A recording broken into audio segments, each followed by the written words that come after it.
Hello listeners and welcome again to Team 1's recording of this week's West Lothian Boomerang, your talking newspaper. Our engineer tonight is Paul and the readers are myself, Wendy, Steve and George. The articles are taken with permission from this week's issue of the West Lothian Courier dated the 30th of October 2025. And the front page story is Dog alerts owner as fire rips through home. Barker from Hero Pet Sky saved my life. An article by Lee Dalgetty. A man has told how he was saved by his hero dog after his charger burst into flames at his home in West Lothian. Terry Fairley, 41, was roused from his sleep by his 12-year-old Labrador Sky as thick black smoke began to fill his property on Mushet Road in Livingston. His loyal Pooch was trying to alert him of the blaze that had broken out with the fire alarms in the kitchen having not gone off.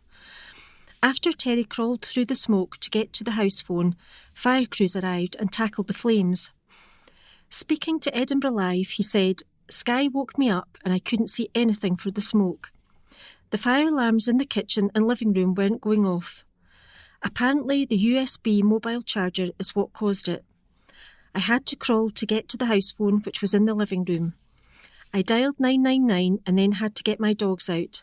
If it wasn't for my dog, I don't know whether I would have woken up or not." He was given oxygen therapy at the scene before being handed into the care of paramedics. The blaze took place at around 2 a.m. on August the 21st, and Terry, who rents his property from Places for People, says he's had barely any contact with the housing association since. He says there is no sign of repairs to his kitchen being carried out, with his cupboards either charred or completely broken, and many of his appliances are also ruined. Terry said someone for Places for People came out to look at the kitchen, and they said I'd need a whole new kitchen because of smoke damage, and they'd get a painter and decorator in. I'm still waiting to this day. I keep emailing and phoning. They're just fobbing me off. The kitchen is a state. It's depressing me. It's absolutely ridiculous. Since the fire, Terry, who struggles with anxiety and depression, has also been told by doctors he has chronic obstructive pulmonary disease, COPD. He's now desperate to get out of the house, which only reminds him of a horrible night. He added, "I've been crying constantly. I suffer from anxiety and depression, and I don't even feel safe in my own house now. I'm on an upper villa, so the only way out is down the stairs. I want a bottom flat because at least there's a window I can get out of if something was to happen again. I want out of that house and I'm not getting any answers from anybody." Places for People apologised for the time taken to put this right. A spokesperson said, "We extend our sincere sympathy to our customer and our thoughts are with him following what must have been a very distressing experience. The safety of our customers is our utmost priority. We conduct annual tests on all fire detection and alarm systems to ensure they are functioning correctly. In this case, the system is hardwired with a battery backup to prevent any disruption in the event of an electrical fault. Straight after the incident, we visited the property and replaced the alarm in the kitchen, which was damaged by the fire. We also completed tests on all other alarms in the property and all were working. We are aware of the necessary repairs to the customer's kitchen following the fire, including repainting and replacing units and surfaces. We apologise for the time taken to put this right and are visiting the property tomorrow to progress this." And there are a couple of lovely photos of Sky, the Labrador, being cuddled by his ever so thankful owner, Terry. Butcher's High Street Hero Gong. This is an article by Ross Thompson. The West Lothian butcher who created Britain's pie of pies is tasting fresh success thanks to his commitment to serving his community. Paul Boyle of Boghall Butchers in Bathgate has been named as this year's Scotland Loves Local High Street Hero for Lothian. That accolade, recognising 50 years and counting of dedication to customers throughout West Lothian, comes just months after his kebab pie was crowned Supreme Champion at the British Pie Awards. It also comes just days after a trip to Japan, where Paul flew the flag in this year's British Food Fair in Osaka with his award-winning kebab pie.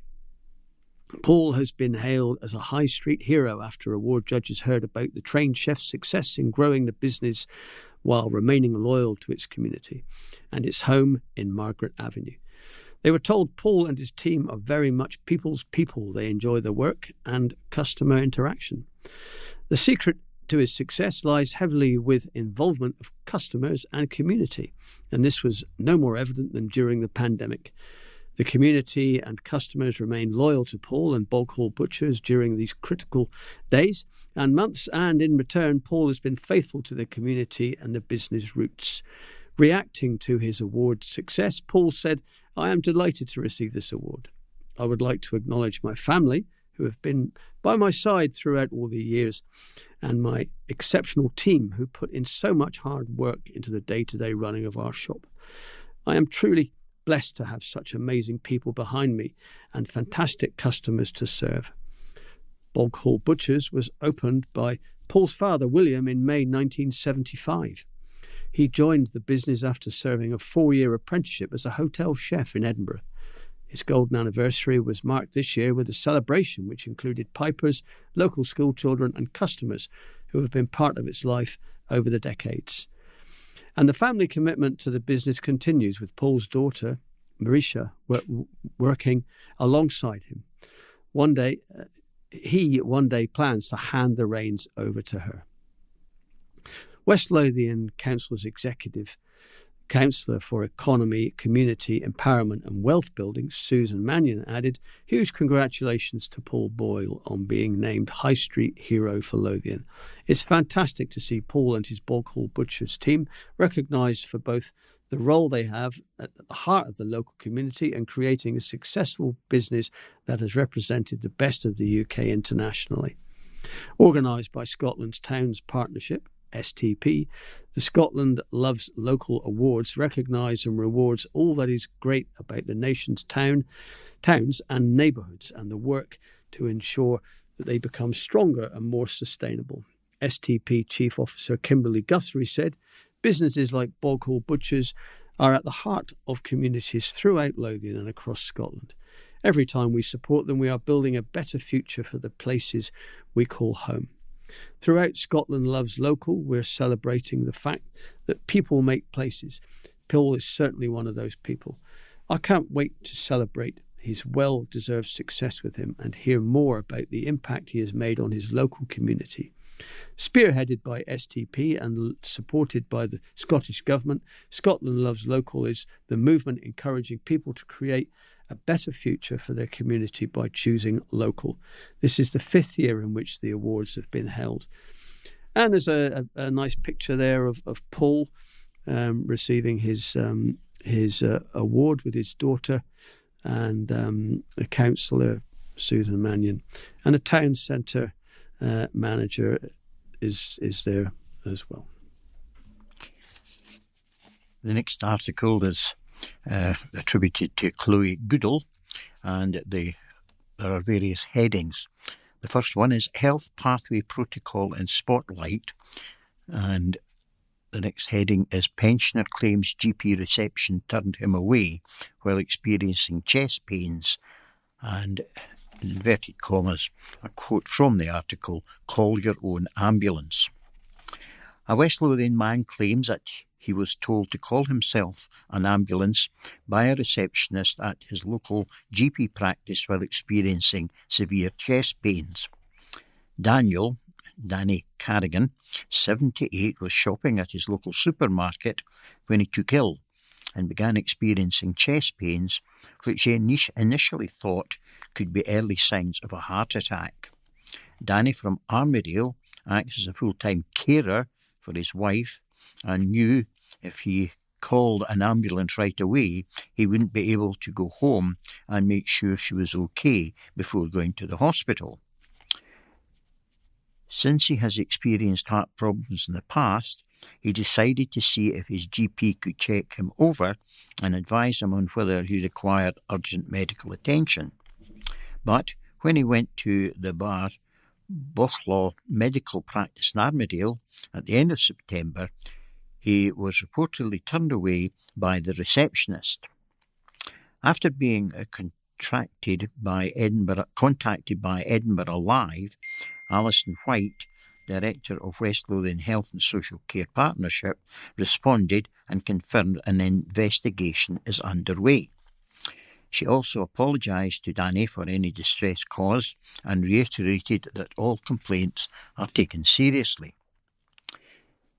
Speaking to Edinburgh Live, Danny said, "I went out for messages Monday morning and I felt okay, felt fine. Not any different.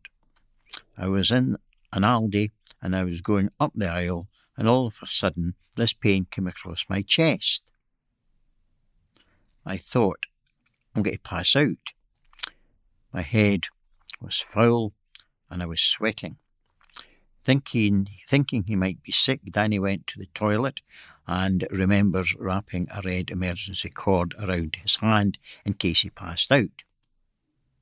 He continued, I came out and was very, very nauseated and still that pain right across my chest.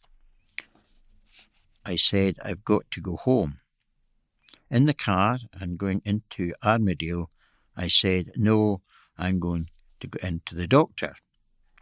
There was a queue, maybe about 5 people, so another receptionist came walking through to help, and the one that was there. She shouted next, and I said, is there any chance a doctor can have a look at me? She said no. She added, go outside and phone an ambulance. Despite trying to explain what was happening to the receptionist, Danny claims he was told he had to go outside and call for an ambulance or drive himself to A&E. He said, I was saying my chest's killing me. I don't care, she said.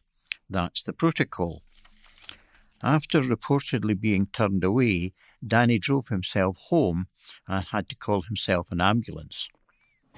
Thankfully, the emergency services responded in the response time was quick and he was given treatment before being taken to St John's Hospital in Livingston.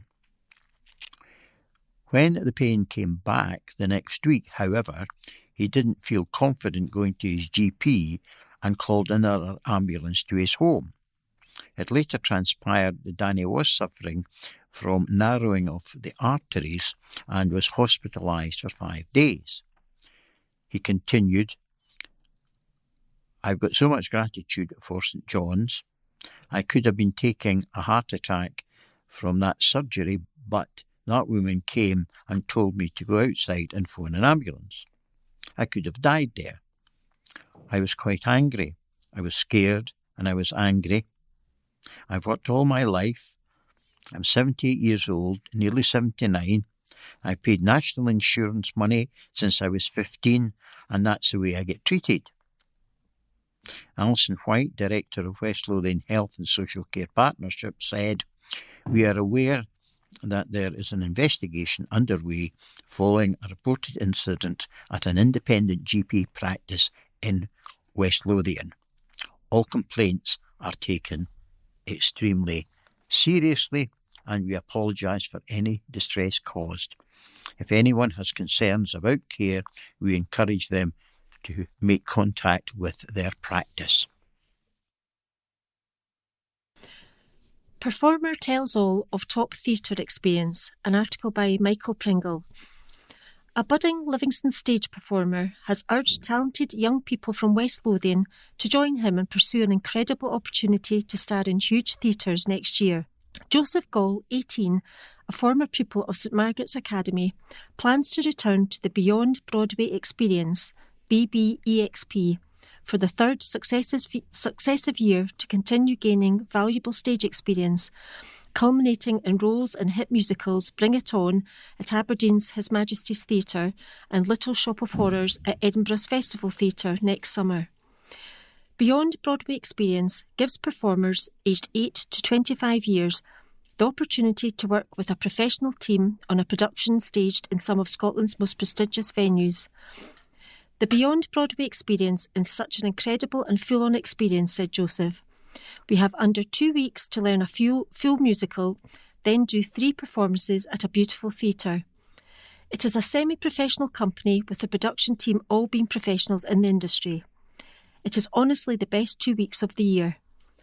I first started in Edinburgh in 2023 and I have done every single production with them since. BBXP branched out to Aberdeen in 2024 to perform Cats both last year and this year. I played Skimbleshanks both times and had an absolute blast. The cast are always so welcoming and treat everyone respectfully. Joseph has just enrolled at the world-renowned Italia Conti Stage School in Guildford. After starring in the BBXP production of Cats, he was awarded a Broadway Dreams Scholarship for a week-long mentorship programme in Germany, learning alongside fellow young performers from some of the best-known Broadway talent. I had the most incredible time, he added. It was absolutely insane meeting and working with the team. I loved every minute of it. They really took us out of our comfort zones and pushed us to the limit, but it's only because they knew we could do it. During the week, we learned all kinds of songs and dances, and on the last day we performed a showcase at the theatre. I gained so much confidence in my ability in that short period of time and had the most amazing time. A cast of 150 will present the smash hit musical Bring It On at His Majesty's Theatre in Aberdeen on August the 7th and 8th, 2026, with rehearsals from July 26th to August the 6th inclusive. Auditions are this Sunday, October the 26th, with registration mandatory. A cast of 200 will present the iconic musical Little Shop of Horrors at the Festival Theatre in Edinburgh on July 24th and 25th, 2026, with rehearsals from July the 11th to July the 23rd inclusive. Auditions in Edinburgh will take place later this year, with registration mandatory. Young performers can audition to take part in either show or both at their chosen location. They will need to complete a registration form for each production if they want to audition for both. The Beyond Broadway team will provide more information to individuals after they're registered. To register for auditions in Aberdeen, visit tinyurl.com/BBEXABDN. To register for the Edinburgh auditions later this year, visit tinyurl.com/BBEXEDI. More information can be found at www.beyond-broadway.com. Voters to go to the polls as councillor quits. This is an article by Stuart Somerville. Voters will be asked to elect a new councillor in the Whitburn and Blackburn ward on December the 11th. The poll follows the surprise resignation of Labour councillor David Russell in September. The by-election will be the second since Kirstin Sullivan was elected as MP for the new Bathgate and Linlithgow constituency in last year's general election. Nominations open on Monday, November the 3rd and will close on Friday, November the 7th, and they can be made between 10 a.m. and 4 p.m. each day. A briefing for candidates and their agents will be held next week, Wednesday, October the 29th. If you are interested, please email elections@westlothian.gov.uk as soon as possible. The briefing will take place starting at 5 p.m. The afternoon of Wednesday, October the 29th. This briefing will be held in person in Committee Room 3 in West Lothian Civic Centre in Livingston. Councillor Russell resigned from the Labour Party and as councillor on the 22nd of September, notifying the council's chief executive Graham Hope of his intention to quit. Neither the Labour leader of the council, Lawrence Fitzpatrick, or the local Labour Party were prepared to comment on his decision. It is a blow for the minority Labour-led administration, however, which will see its headcount reduced to just 11 councillors, including fellow Whitburn councillor George Paul. Labour runs the West Lothian administration in a loose confidence and supply agreement, backed by 4 Conservatives, 1 Lib Dem and 1 independent councillor. The opposition SNP group has 15 councillors. Mr Russell held the ward seat for Labour in a by-election last November with a narrow victory of only 71 votes over the SNP candidate Aileen Brown. Mr Russell polled at 1,093 to the SNP's 1,022. An independent bid by local community councillor Tam Lynch saw him poll 421. Last November's poll was a disappointment for the Conservatives, who slipped into fourth place behind Reform. They polled only 239 to Reform's 578 votes. The ward has 4 councillors and extends from the village of Greengrigg to the west to Seafield in the east. The seat has been divided between SNP and Labour, including long-serving councillors, the SNP's Jim Dixon and Labour's George Paul. And there's a photograph there of the resigned councillor David Russell. The next item from Ross Thompson is headed up Graduation Special, and it relates to West Lothian College, and it is dealing with the success of students. More than 1,000 people gained a higher education qualification as a West Lothian College student in 2025. Some achieved higher national certificates or diplomas after completing courses in subjects like accounting, business, childcare practice, healthcare, computing, engineering, science, sport and art.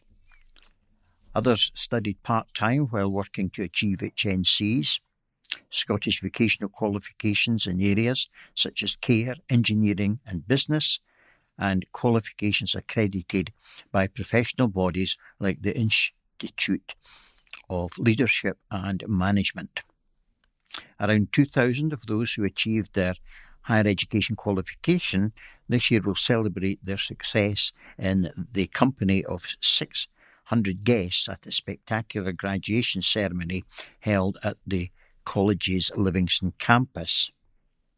This year's Students of the Year are Claire Cotterill, HNC Business, Clara Holiday, HND Beauty, Alexandria Burke, HNC Fabrication and Welding Inspection, Mary Devine, HNC Childhood Practice, and Kelly Christie, SVQ Level 3 Social Services and Health Care. The Alec Lingston Prize for Excellence will be awarded to Tamsin Gilchrist, HND Business. And the pictures that accompany this article, of which there are many, show a very happy group of students in all various situations, both in the lecture theatre where the awards were given. There is a group of young women holding up their certificates.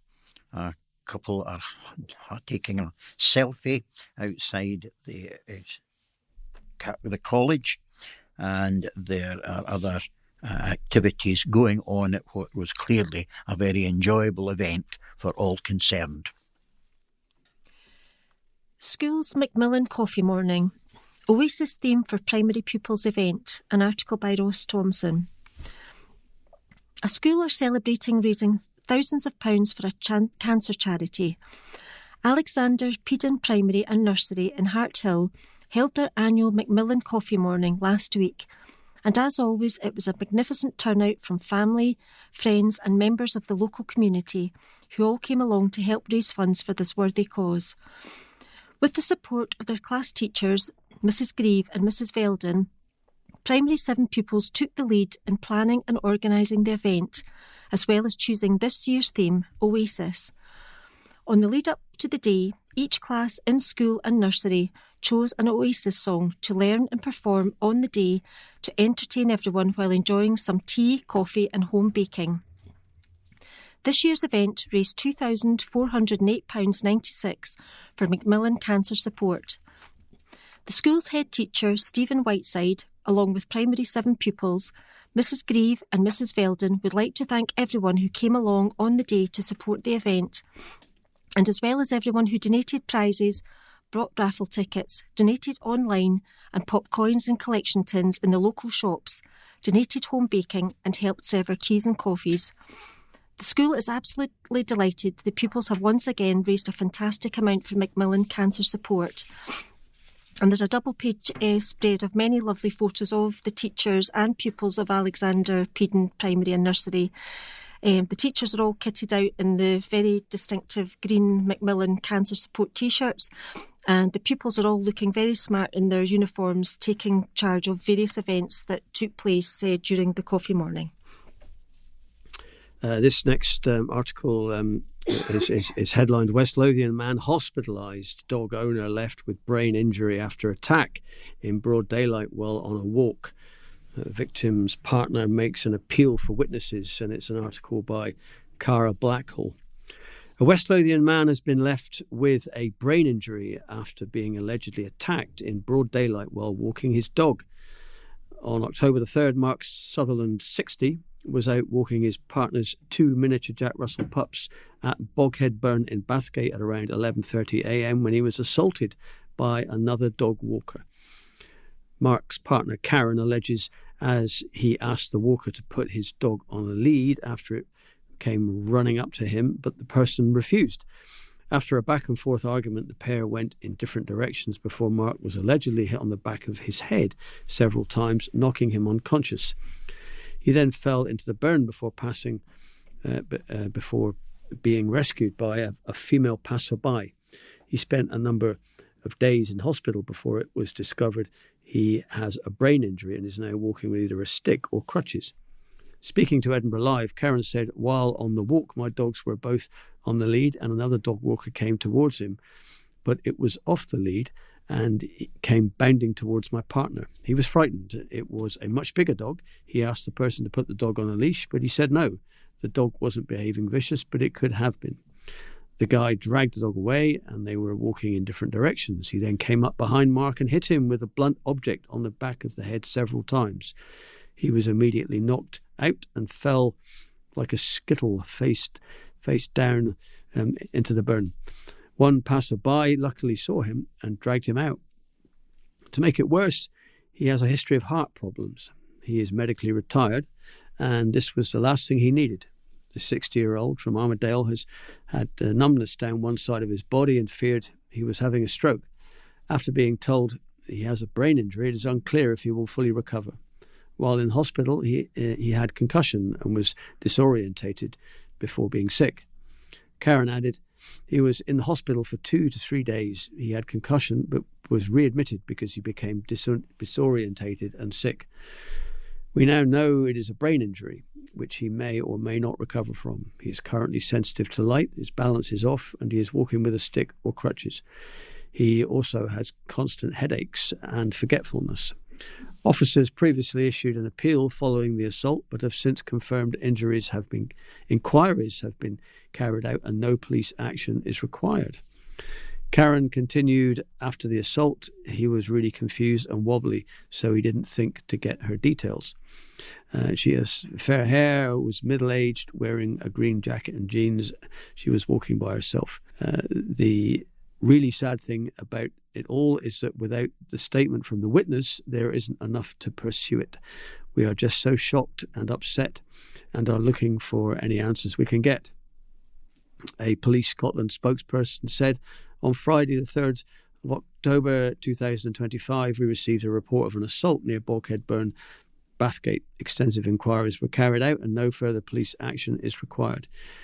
If any new information is presented, it will be investigated. And there is a picture of Mr. Sutherland in happier days where he'd be smiling away there as well. The next article is entitled Theatre Group Nets Bumper £18,000 Grant.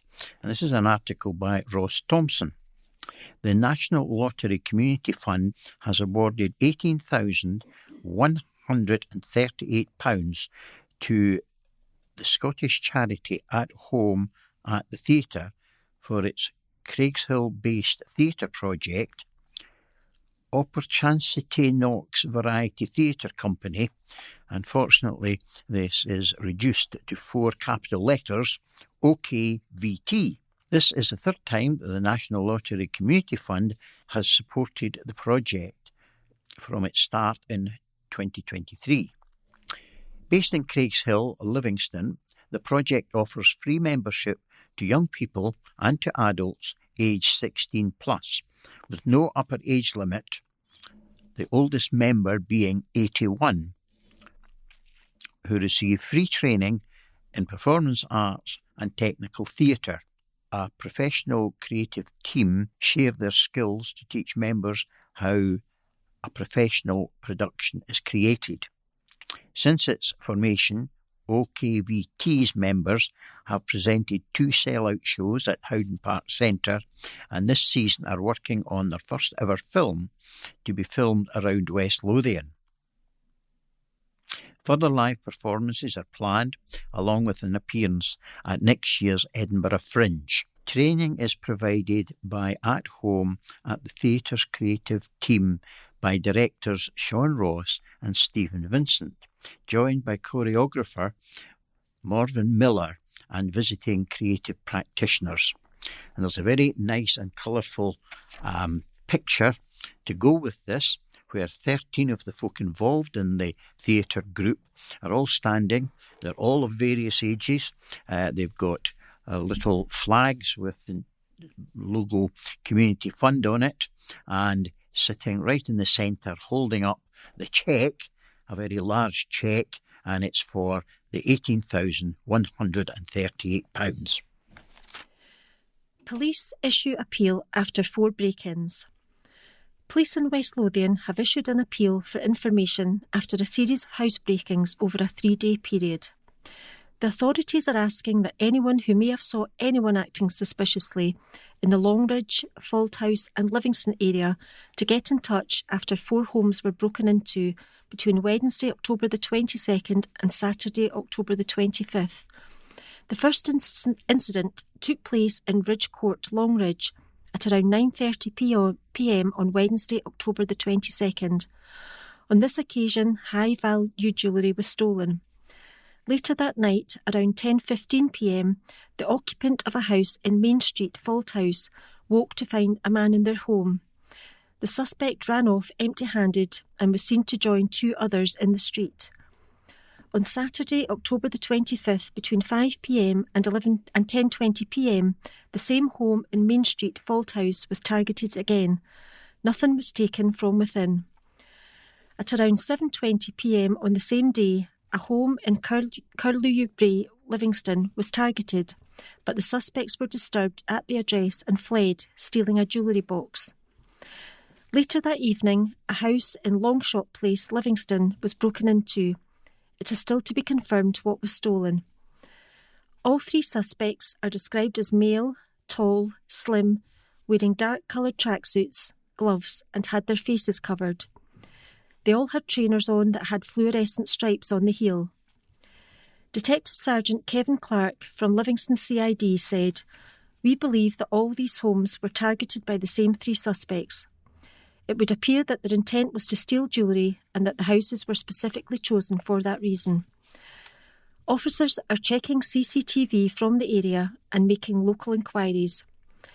Due to the proximity of each address and the fact that they were able to get to each quickly, we believe the thieves would have had access to a car and either drove or were dropped off at each address. If you saw anyone acting suspiciously in the area prior to or after the incidents, or indeed saw a car in the days prior that looked out of place, then please call the police. Details can be passed to officers via 101. Please quote incident number 2891 of Saturday 25th of October 2025 when calling. Alternatively, call Crime Stoppers anonymously on 0800 555 111. Thief broke into dead OAP's home. A 6th thief broke into a dead pensioner's home before ransacking the property and rummaging through her ashes. Grieving daughter Lana MacDonald, 55, has been left feeling violated by the break-in after it happened at her mum's home on Burney Hill Road in Bathgate. A callous-masked crook tore the doorbell off the wall at the front of the property before breaking through the back door at around 3 a.m. on Saturday, October the 18th. Lana's mum, Catherine Hughes, died from breast cancer aged 76 in July, and the grieving family were still too upset to clear out the home before it was targeted. The thug rummaged through the home for around an hour and a half, tearing apart Catherine's bedroom and looking through her underwear drawer before stealing a number of items and making off. Speaking to the Daily Record, Lana said, "It's just left me feeling sick. I'm heartbroken. I hadn't even touched my mum's house yet because I wasn't ready. I couldn't bring myself to touch her room because that's where she passed away. I was leaving that till last, but he's gone through everything and emptied it all out. He even went through her underwear drawer. That's what's horrible about it." Footage from the doorbell camera showed the hooded man with his face covered and wearing gloves as he approached the property. He can be seen bringing out a tool before tearing the camera off the wall and placing it in the bin. Pictures taken following the robbery then shows the home left looking like a tip after the thief ripped open drawers and pulled items out of cupboards. Lana, who works as a cook in a children's nursery, said she doesn't believe anything of high value was taken, but she has been left unable to sleep following the robbery. She added, "The police said he's probably just been looking for money, but my mum's ashes were in a paper bag in a box, and he's lifted the lid off and ripped the bag and then dumped them back in there. That's made me feel very sick. I feel violated. All that keeps going through my head, my mum screaming at the thought of this. I've not been able to sleep since I have just been on the phone to the doctors to get some sleeping tablets. I've still been off work, and this has actually given me a setback. I've now been forced to start getting things together and going through my mum's room when I was ready, when I wasn't ready for that. It's just been horrible. Police have confirmed they have launched an investigation into the incident, and officers are asking anyone with information to come forwards. Detective Sergeant Derek Smith said, "We are appealing to anyone who was in the Burney Hill Road area between 3 a.m. and 6 a.m. on Saturday morning who witnessed anyone acting suspiciously or who has any information which could assist our inquiries to please contact us. Anyone with dash cam or personal footage from between those times is asked to contact us if it holds anything that could be relevant to this inquiry. Please pass on any information to 101, quoting incident number 1960 of October the 18th, 2025. Council give green light for new rail station. Planning permission for a long-delayed railway station in a West Lothian town has been granted permission by the local council. West Lothian Council has this week issued planning consent for the new railway station at Winchborough. Granting of planning consent follows a period of focused work by partners including Winchborough Developments Limited, Transport Scotland, Network Rail, SES Tran and West Lothian Council to progress the detailed business case for the station. The outline business case, which is currently being reviewed by Transport Scotland, shows that the station will have a very positive benefit in terms of carbon reduction through a significant reduction in car-based journeys. Planning consent for the new station, which is located adjacent to the new Winchborough Town Centre, also includes a park and ride and electric vehicle charging points. The platforms to the Edinburgh, Linlithgow, Glasgow and Stirling lines will be capable of accommodating trains of 6 carriages. A funding solution for the delivery of the stations remains to be confirmed, but granting of planning consent allows the Council, with the support of partners, to progress a funding bid to the Scottish Ministers. It is expected that partners will finalise that bid next month. West Lothian's Executive Councillor for Environment and Sustainability, Tom Conn, said, "I am sure this important step will be warmly welcomed by local residents. It's extremely encouraging to see this project continuing to move forward at pace this year, which reflects positive collaboration between all parties. A station would bring lasting benefits to Winchborough and the surrounding communities, increasing sustainable travel options, supporting the local economy and connecting people to opportunities." John Hamilton, CEO of Winchborough Development Limited, said, "Securing planning consent is a huge step forward for Winchborough and brings us closer to realising the full vision for our growing community. As we expand from around 6,500 to 14,000 residents, the new station will be a game changer, connecting people more easily, easing pressure on local roads, and helping us move towards a cleaner, greener future. We look forward to continuing to work closely with our partners to make the next vital steps towards getting construction underway and making this exciting project a reality. Catherine Hall, Strategy and Investment Director at Network Rail Scotland, said, "We welcome the decision to grant planning permission for the proposed station at Winchborough, which aims to improve transport links for the growing community. It's encouraging to see the project reach this stage, and it reflects the hard work behind the scenes across all organisations involved. We will continue to work closely with partners as plans progress."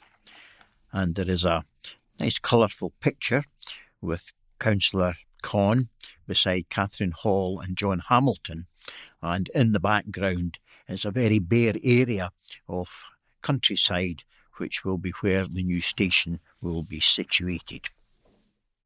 Hello, my name is Brian Mackey. I'm a police officer with Police Scotland, and I currently work in Falkirk Police Office, which is in Forth Valley area. Today I'm going to take a few minutes of your time to talk about doorstep crime.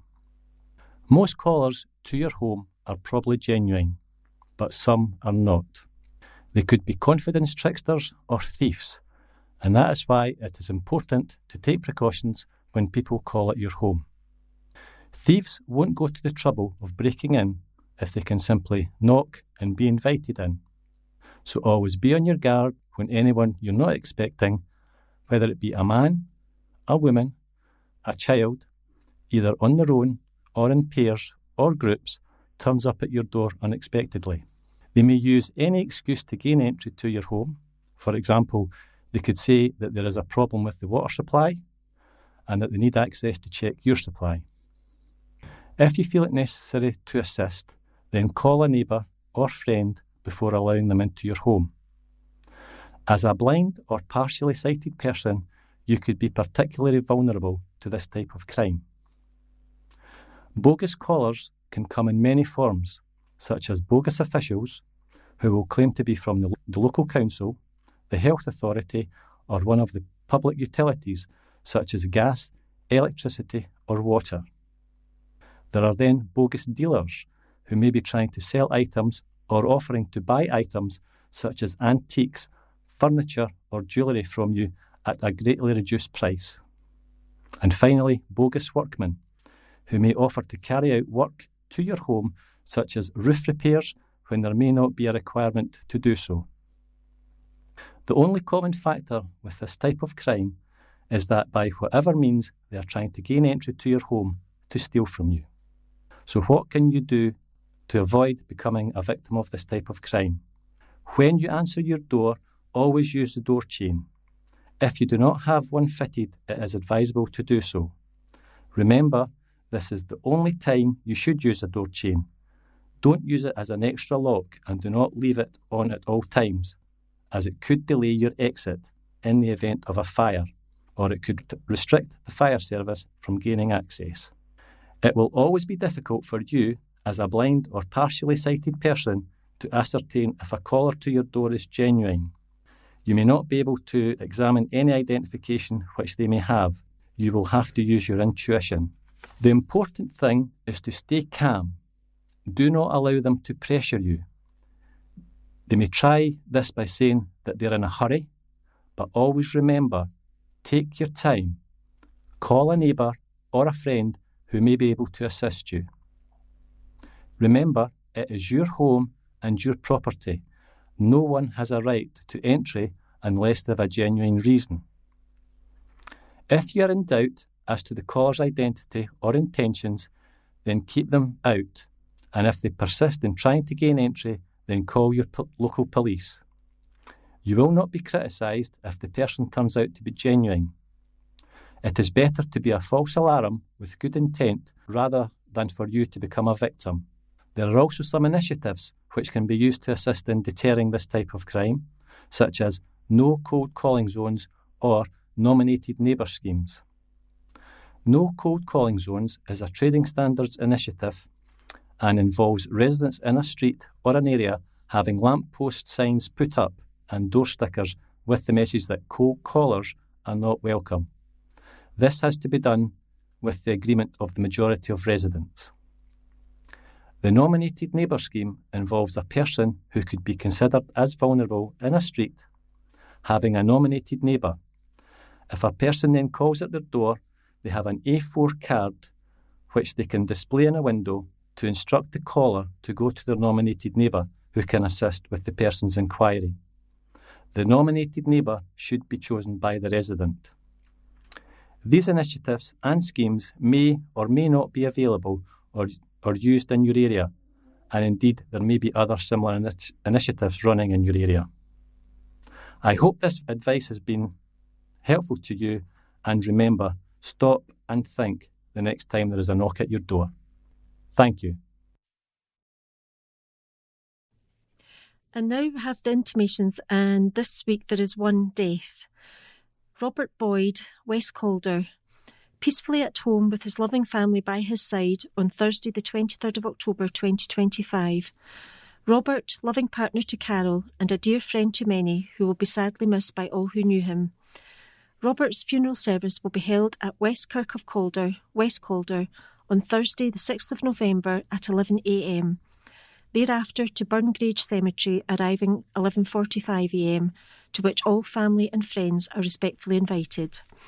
And now we'll continue with the local news. Family charity gets constant support amid funding cuts. MSP concerned at impact on local group. An article by Michael Pringle. Angela Constance, MSP, will be meeting local representatives and colleagues to ensure the vital services of a West Lothian support group for parents with young children continue. The MSP for Amman Valley recently met with the team at Homestart, West Lothian, in Livingston to discuss the impact of recent West Lothian Council budget cuts on the organisation's vital services for local families. Homestart West Lothian, established in 2000, provides support, friendship and practical help to parents with young children across West Lothian. The charity recruits and trains volunteers, often parents themselves, to visit families at home who have at least one child under 5, offering informal, friendly and confidential support.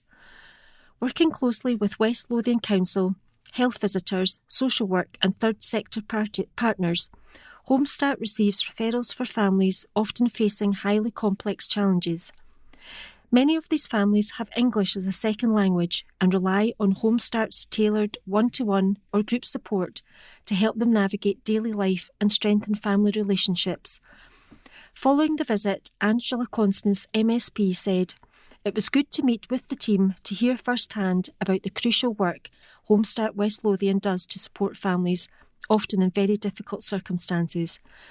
Early intervention is key to ensuring children have the best possible start in life, and Homestart plays an irreplaceable role in that.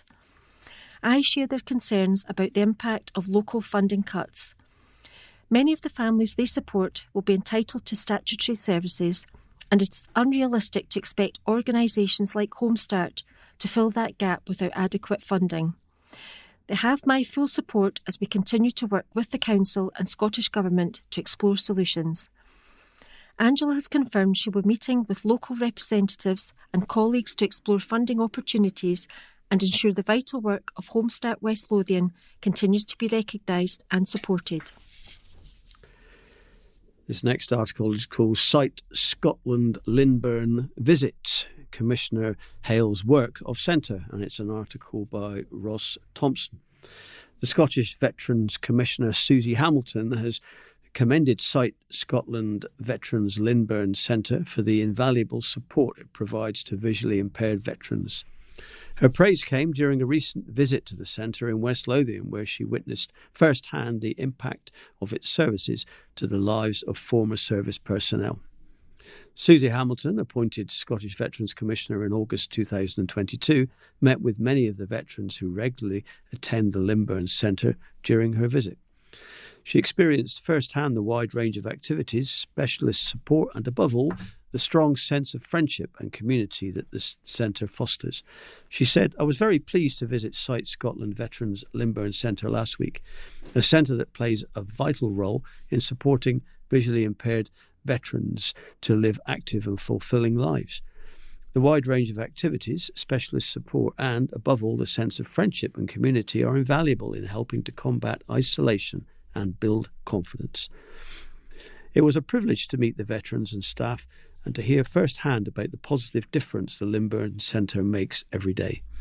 John Barber, who has macular degeneration, who is now a regular at the Limburn Centre and met with Scottish Veterans Commissioner during her visit, he said, "When my wife died, I was extremely lonely and isolated. I just didn't know what to do.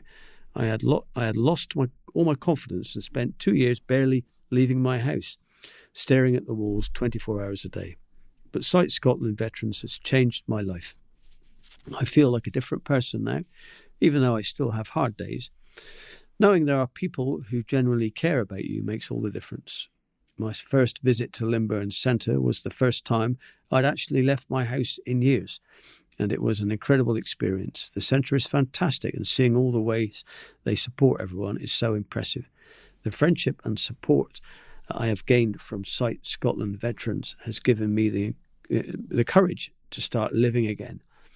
Jackie Salter, Deputy Centre Manager at the Limburn Centre, said, "We are delighted to welcome the Scottish Veterans Commissioner to the Limburn Centre. Her visit was a powerful recognition of the vital work Sight Scotland Veterans does to support veterans living with visual impairment.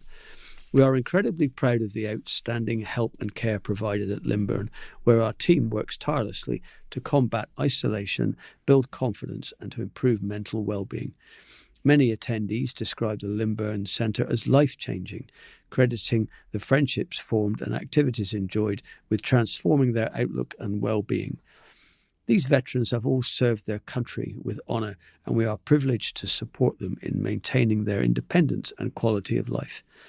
Located in Wilkerson, West Lothian, the Limburn Centre serves as a vital activity hub for ex-servicemen and women living with visual impairment. The centre offers a wide range of tailored activities, social opportunities and emotional support designed to help veterans adapt to life with visual impairment and build confidence, rediscover independence and connect with others who share similar challenges. For more information on Sight Scotland Veterans, please visit sightscotlandveterans.org.uk or call our support line on 0800 035 6409. And there's a double-page spread of some nice photographs of Susie Hamilton's visit to the centre. Susie's dressed in a matching pink jacket and pink bag and is seen talking to the manager and the veterans and also partaking in some archery. Film Boss is taking on Scott Challenge. An article by Michael Pringle. The director of West Lothian Film Festival will be stooping low and putting his knees to the test as he takes on a tough charity challenge.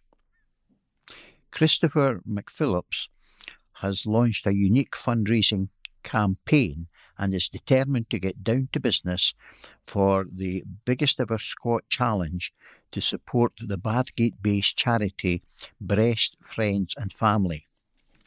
Breast, Friends and Family officially became the first charity partner of the West Lothian Film Festival in July this year. Christopher has committed to completing one squat for every £1 donated through the official WLFF/BFF fundraising page. We've set an ambitious goal of raising £150,000 for Breast, Friends and Family over the next 3 years, said Christopher. A squat challenge is not going to get us all the way there, but it's a start. The challenge began in October. Donations made in September determined how many squats Christopher must complete this month, and this cycle will be repeated in each successive month.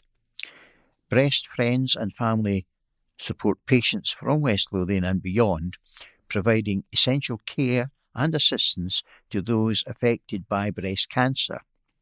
Earlier this summer, they were chosen by public vote as the first ever charity partner of the West Lothian Film Festival.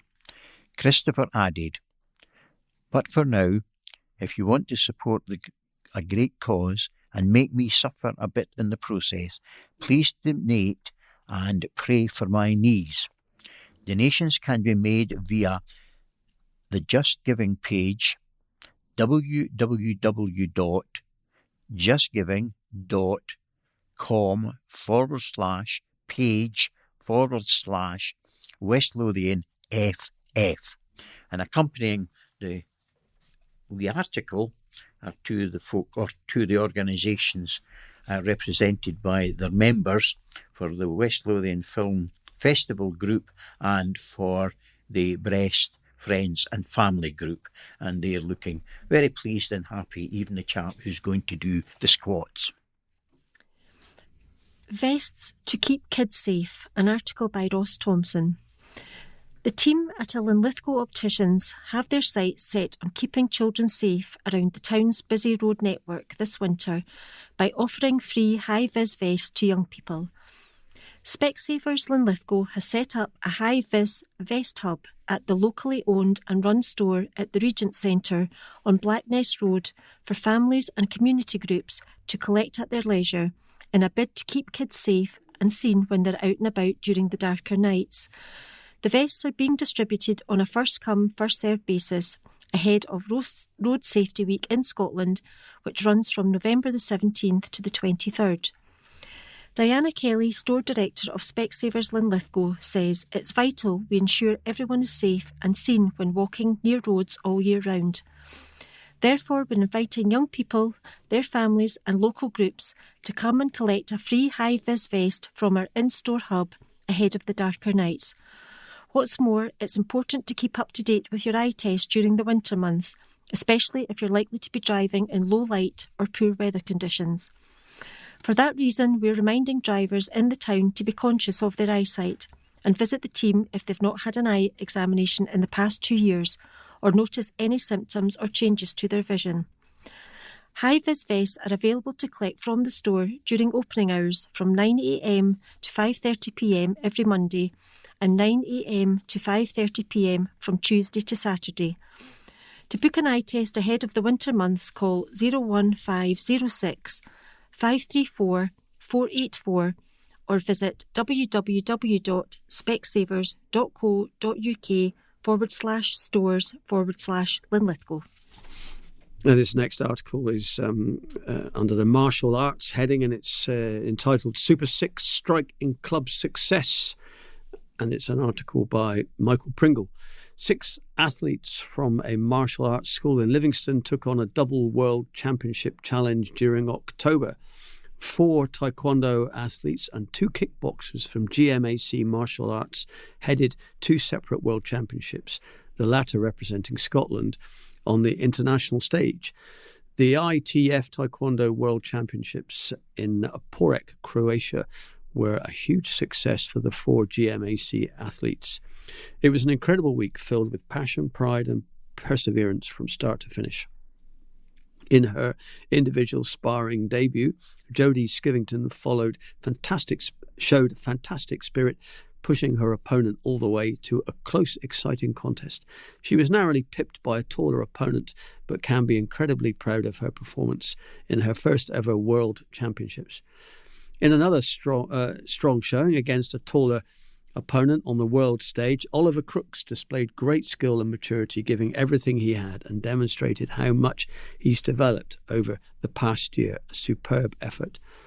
Declan McAvoy's sparring continues to go from strength to strength against Uzbekistan. He gave a masterclass in movement and timing to take the win and progress to the quarterfinals against Ireland.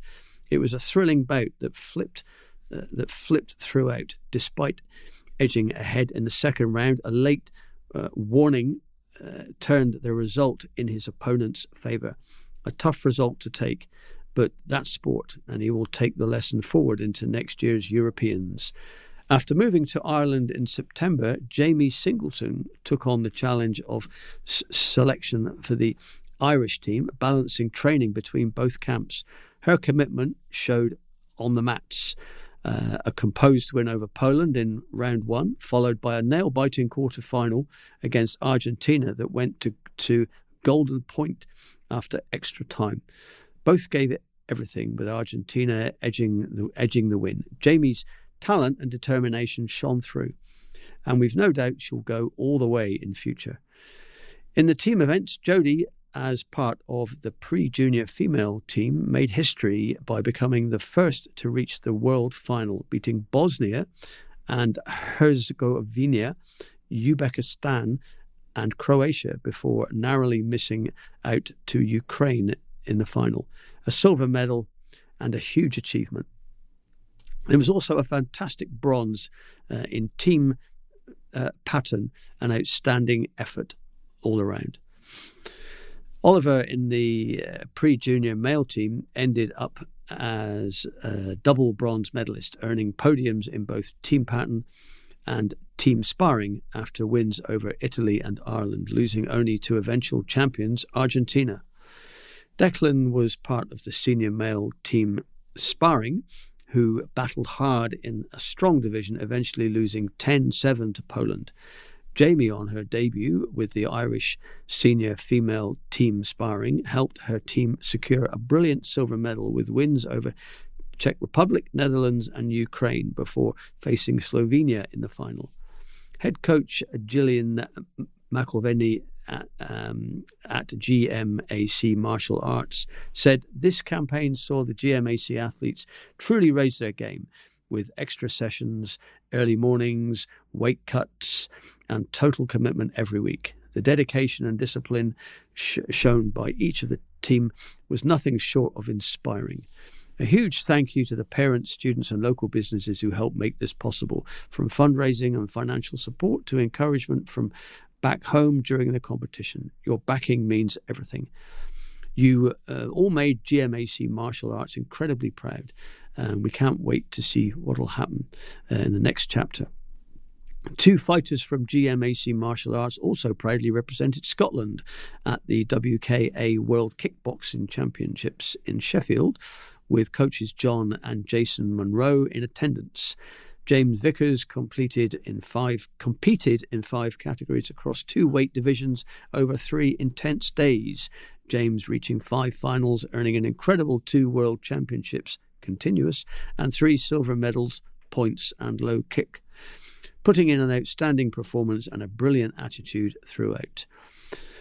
Abraham Reho was taking part in his first ever kickboxing world championships and showed tremendous heart and skill across his 3 bouts, narrowly missing out on victory. Gillian added, on another day, the results could easily have gone his way. It takes real courage to step up to the world stage at such a young age, and Abraham did it well with pride and determination. Massive congratulations to both fighters and coaches John and Jason Munro for their guidance and support all weekend. Special mention goes to Duncan Vickers, who represented GMAC and WKA Scotland as an official and worked tirelessly all weekend long, and to William Hughes from iKick, who we helped coach and assist to winning 2 world championships. And there's lots of pictures here of all the young people taking part in all these very energetic and high-kicking sports. Next article is Naive Lions Let Big Points Slip at Death, and it's a report on last weekend's match between Livingston and Motherwell, which was 1 goal for Livingston, 2 for Motherwell. It's an article by Paul Thompson. Livingston boss David Martindale admitted there is a level of naivety in his Lions squad after they suffered a last-gasp defeat to Motherwell. The West Lothian side looked to be on course for a deserved point after Jeremy Bacala's stop kick in the first half was cancelled out by a penalty after the break from Motherwell striker Apostolos Staminopoulos, which came after a needless handball by Macaulay Tate. However, moments after having a late strike ruled out as offside by VAR check, Elijah Just got a second chance and took it in the 94th minute, blasting past Jerome Pryor inside the box. It kept Livy rooted to the bottom of the Premiership table, and Martindale said, "It's really raw. That's 3 times we've done that, lost late goals at home. I'm disappointed in the manner of the goals we've lost. The first is a poor individual decision. It was an impulse moment and a bad decision that cost us. The second one was a ball we didn't need to play, and we've just got lucky from the offside goal moments before. I thought Tate Yangi should have reacted quicker to a chance he had been given.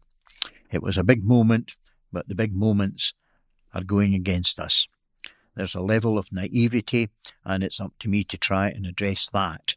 I need to guide them. Players have made many mistakes and bad errors are having to learn on the job. But there's a lot in the performance I'm quite happy with, and I don't want any doom and gloom. There's a bit of PTSD kicking around now with people feeling sorry for themselves, but I'm not. I potentially thought the season would be difficult, but not a million miles away. But the disappointment is the late goals we're losing. I feel there's a lot of growth still to go with the group. We've been a wee bit unlucky, but it's important we learn from these mistakes.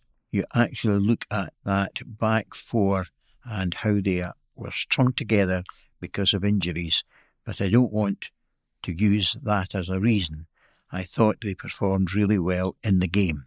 Livingston now host Hibs on Saturday, just a fortnight after us suffering a 4-0 defeat to them at the capital.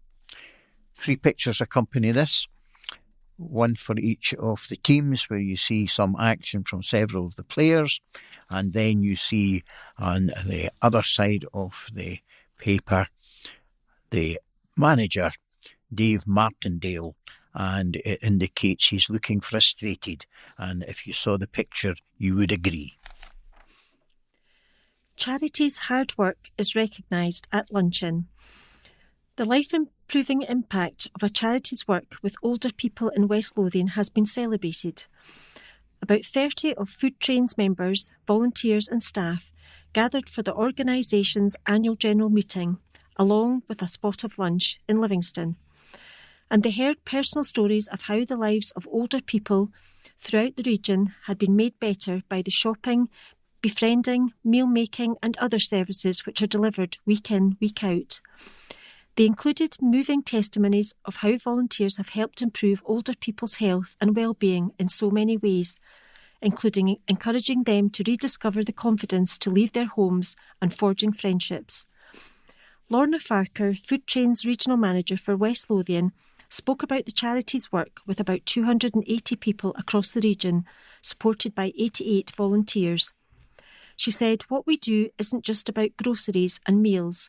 It's about building trust and making people in our region realise that they are not alone. There are people out there who need our support. Our wonderful volunteers ensure that they have that in so many ways. Food Train is so much more than just a shopping service. What our volunteers do make a difference to older people's health, well-being and independence. None of what we do would be possible without them. The AGM, held at Carmondine Community Centre, was the first ever to be held outside of Dumfries, where the charity was founded 30 years ago before expanding. As part of the event, flowers were presented to Linlithgow resident Anne Borthwick and to Rose Quinn from West Calder to recognise their long-standing membership of Food Train. Volunteer Leslie Martin also received flowers for her long service. Chair Alan Dalziel and Chief Executive Rose McCluskey chatted with members from across the region as they reflected on the past 12 months and looked ahead to the charity's future. Mental Health Day. Over 50 organisations come together. This is an article by Michael Pringle. West Lothian's massive second annual Mental Health Day took place in Broxburn earlier this month. It brought together over 50 organisations under one roof at the Strathbrook Partnership Centre in the town's West Main Street on Friday, October the 10th. It was a resounding success, highlighting the raft of organisations that are able to provide vital support to communities across the local authority area. It brought together NHS and community services as well as charity organisations who are tackling all sorts of mental health issues.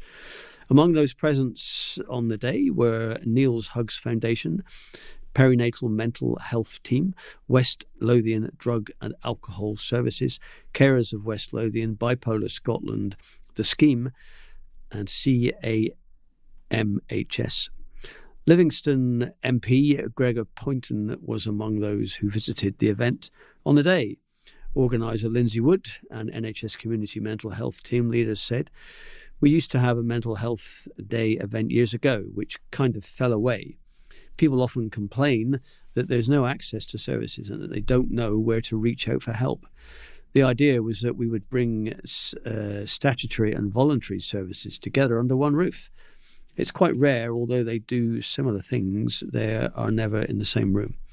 We tried to bring as many as possible and had over 50 organisations ranging from the most complex NHS teams right down to everything that's charitable and voluntary, all in relation to mental health and well-being. It's the biggest in central Scotland. There's a lot of referrals for NHS services that come into primary and secondary care that could probably sit in third sector where people don't have to sit on waiting lists. It's about us all gaining a better understanding of what resources are out there. It was a really good networking event and open to the public. Next year, we are hoping to get some investment and make it even bigger. This year, there were one or two organisations that we had to say sorry because we did not have enough space.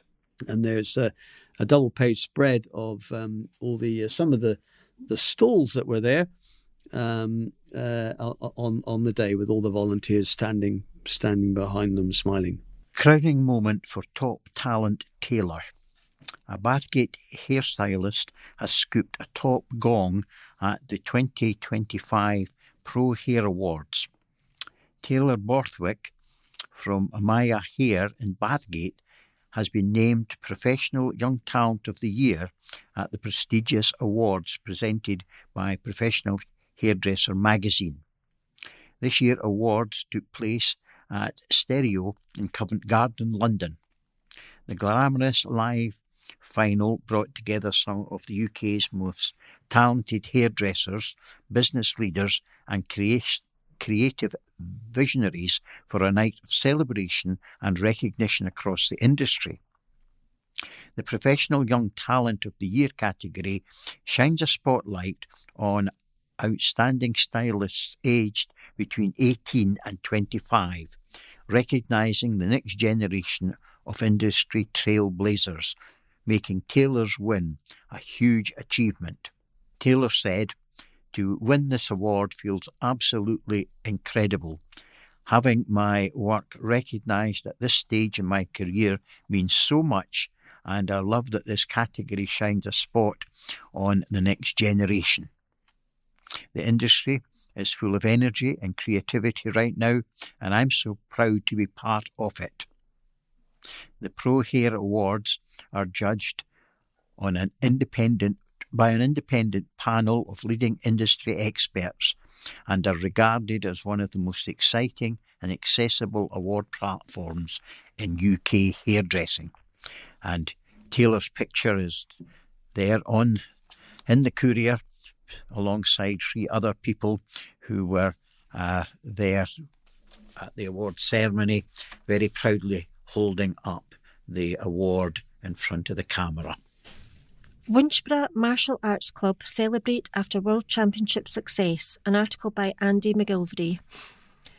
Winchborough Cook Sool 1 took 42 medals from 2 major events in recent weeks and are growing from strength to strength.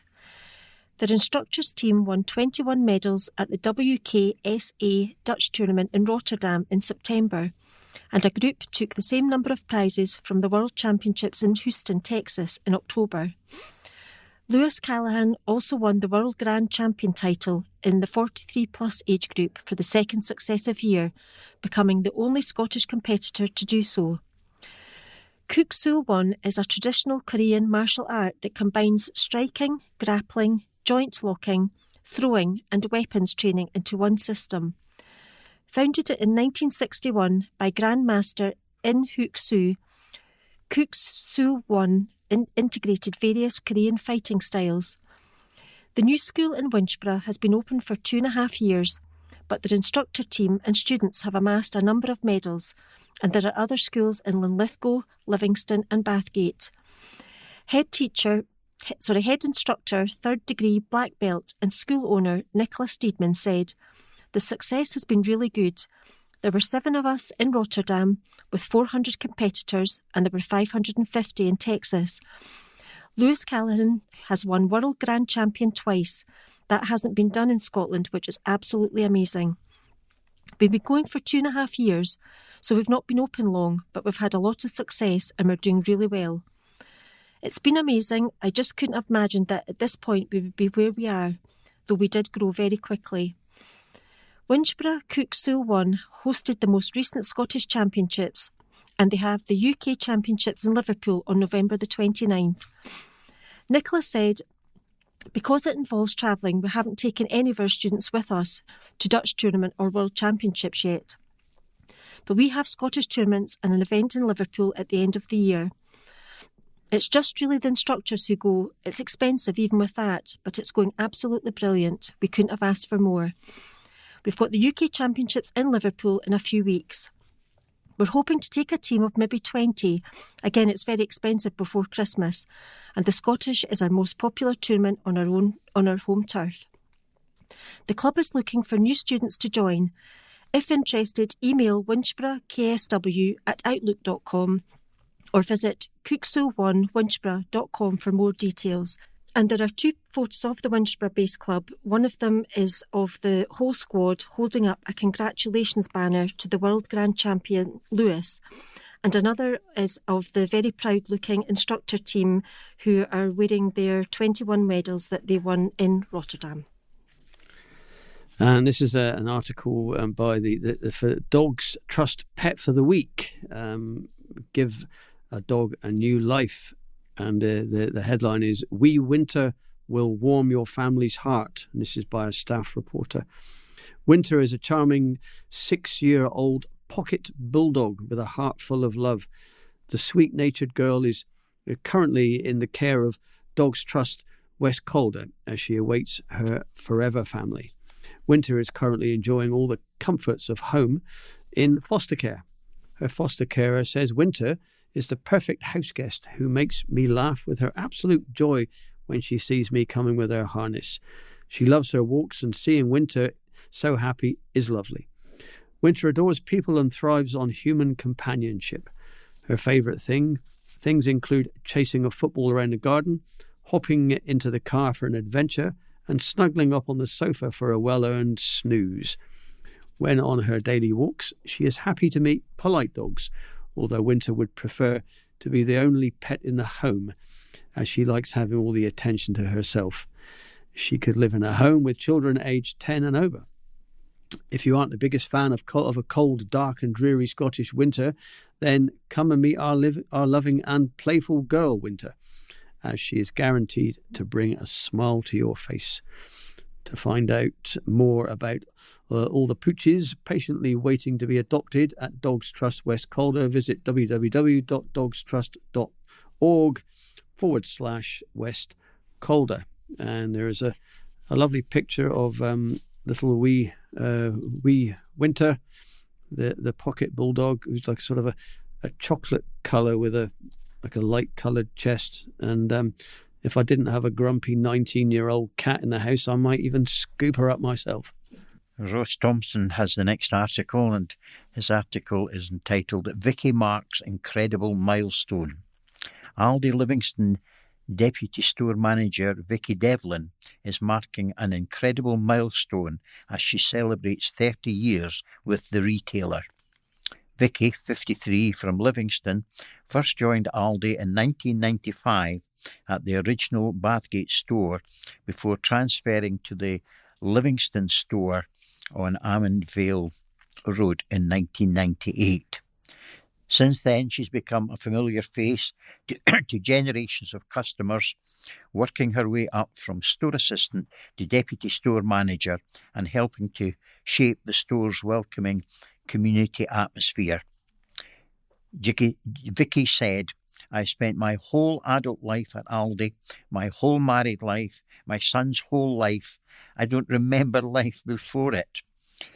When I started, there were only 2 Aldi stores in Scotland, and I'd barely heard of it until my auntie told me about the one in Wishaw. The recruitment process was tough. We had to memorise a full price list and sit a test at the end of the week. If you remembered everything correctly, you were offered a job. Thankfully, I passed." Over the years, Vicky has seen the Livingston store transform with 2 major extensions, new technology and countless memories made along the way. The changes have been incredible, she said. "When I started, we were cash only and had to introduce a separate card area when they became the more common way to pay. Now we've got digital price card scanners and card tills. It's a totally different world." Vicky's 3 decades with Aldi have been marked by enduring friendships and a real sense of family. "I've made some lifelong friends who started as colleagues," she said.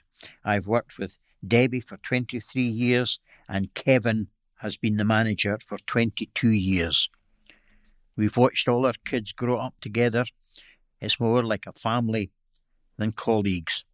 Our store is unusual in that so many people here have celebrated years of long service, and that's definitely down to Kevin. He's completely transformed the shop and the atmosphere." Vicky's warmth and care extended beyond her team to the customers she serves. She added, "There's one couple, Nan and Davy, who I've served my whole career, and now I serve their 3 daughters too. I always say they're my adopted parents. I even get them a Christmas present. Some customers will queue just to come to my till, and I get birthday cards and pictures from their kids. It's these moments that make the job so rewarding and special."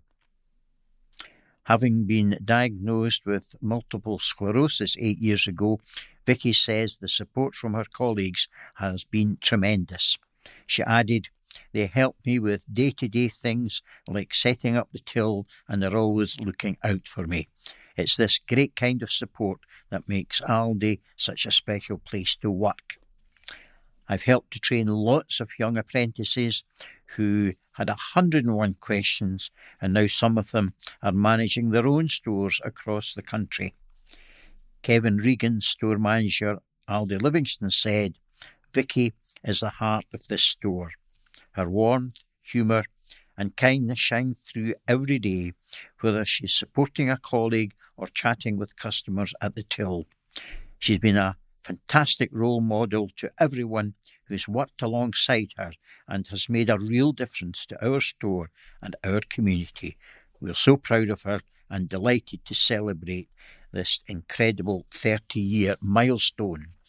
And the picture accompanying the article is of Vicky sitting with a huge bunch of flowers and her two colleagues, Kevin Regan, the manager, and another colleague, Katie Munro, on the other side of her, all three looking very pleased and happy. And that brings us to the end of this week's recording of the latest edition of the West Lothian Courier. Please can I remind everyone to kindly return your memory sticks to us by popping them into the envelope, and to remember to change the address label too. So that's all from Team 1 this evening, but we'll be back again in 6 weeks' time. So until then, it's goodbye from our engineer Paul, and goodbye from all the readers, who are myself, Wendy. Goodbye from Steve. And goodbye from George.